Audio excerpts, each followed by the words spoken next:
Did you know there's stress that breaks us and then stress that makes us grow? And the term for those is maladaptive stress or adaptive stress. Maladaptive stress is stress that breaks us. Adaptive stress is stress that once we get put under it, we actually change and grow. Another term for this is distress versus eustress. An interesting thing about both stresses, though, is how we perceive them actually changes whether or not it is adaptive stress or maladaptive stress. So if we perceive stress that we're under as something that is within our control, we actually have a much higher likelihood of growing from that stress, making it adaptive stress. And if we perceive the stress that we're under as something that is not within our control, like happening to us and bad in essence, then we end up having a harder time growing from that stress. And there are objectively negative stressors. That is a real thing. But even when we have objectively negative stressors, if we look for within them ways that we can grow, then it makes the negative components of it less sticky to our brain,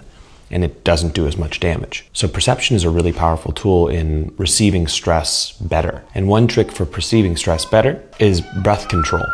Breath is one of the only physiological processes that is under both voluntary control and involuntary control. If you can control your breathing, you can bring it down, you can take deeper breaths, you can do box breathing, you can focus on the breath, you can actually change how your nervous system is responding to something, taking it from a maladaptive place to an adaptive place. So if you find yourself under stress, breathe and control your breath and feel where that breath is going. And you can actually turn that perception of that negative stress into, hey, what part of this am I in control of? And how can I grow from this? So breathe, reframe, grow. Good luck.